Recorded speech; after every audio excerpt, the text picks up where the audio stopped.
পরিসংখ্যানে ব্যবধান অনেক, ফিফা র্যাঙ্কিংয়েও দুদলের পার্থক্য বেশ। তবুও ভারত বাংলাদেশ ম্যাচ মানেই যেন ভিন্ন কিছু সমর্থকদের কাছে। কিন্তু কেন? শুধুই কি মাঠের খেলার হিসাব নিকাশ, নাকি অন্য কিছু? বিশ্বকাপ বাছাইয়ের ম্যাচে মুখোমুখি হওয়ার আগে জেনে নিব দুই প্রতিবেশীর দ্বৈরথের গল্প। উৎসবে খুশি হবে নগদে বেশি, কারণ ঘন্টায় ঘন্টায় আছে গিফট জেতার সুযোগ। আপনি যখন আপনি বড় ভাইয়ের সাথে খেলেন, আপনি সব সময় দিতে চান না।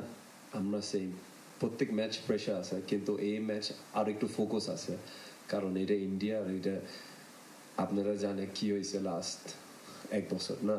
রূপক অর্থেই হোক কিংবা প্রতিপক্ষকে সম্মান প্রদর্শন, সংবাদ সম্মেলনে জামাল ভুঁইয়ার কথাটা যেভাবেই বলেন না কেন, ভারত বাংলাদেশ খেলা মানেই তো এখন ভিন্ন কিছু, সেটা যে কোনো ডিসিপ্লিনে।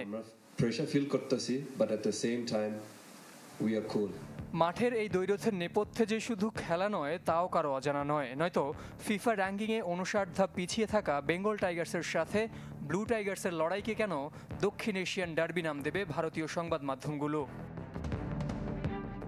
খেলার মাঠের এই উত্তাপের পেছনে যেমন লুকিয়ে আছে ক্রীড়াঙ্গনের প্রতিবেশীদের দৃষ্টিকটু অবৈধ সুবিধা ভোগ, তেমনি দুদলের দ্বৈরথের অন্তরালে জ্বালানি দিচ্ছে দুদেশের ভূরাজনীতি।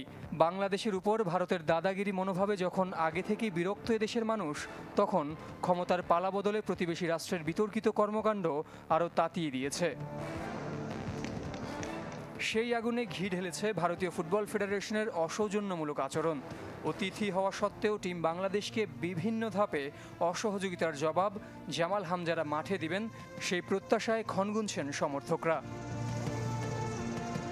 ভারত ম্যাচ যে অন্য ৮-১০টা ম্যাচ নয়, তার উদাহরণ সাদউদ্দিন। ৬ বছর আগে সল্টলেকে এক গোল তাকে যে জনপ্রিয়তা এনে দিয়েছিল, অন্য প্রতিপক্ষের সাথে এর চেয়ে বেশি গোল করেও পাননি বাকিরা। ইতিহাস আর শক্তিমত্তায় এগিয়ে থাকলেও বাংলাদেশকে হালকাভাবে নেয়ার কোনো সুযোগ নেই টিম ইন্ডিয়ার। মর্যাদার লড়াইয়ে হারলেই যে মুখ দেখানো দায়, সেজন্য এবার তো রীতিমতো অবসরে যাওয়া সুনীল ছেত্রীকে ফিরিয়ে এনেছে স্বাগতিকরা। জের সাগর, চ্যানেল 24।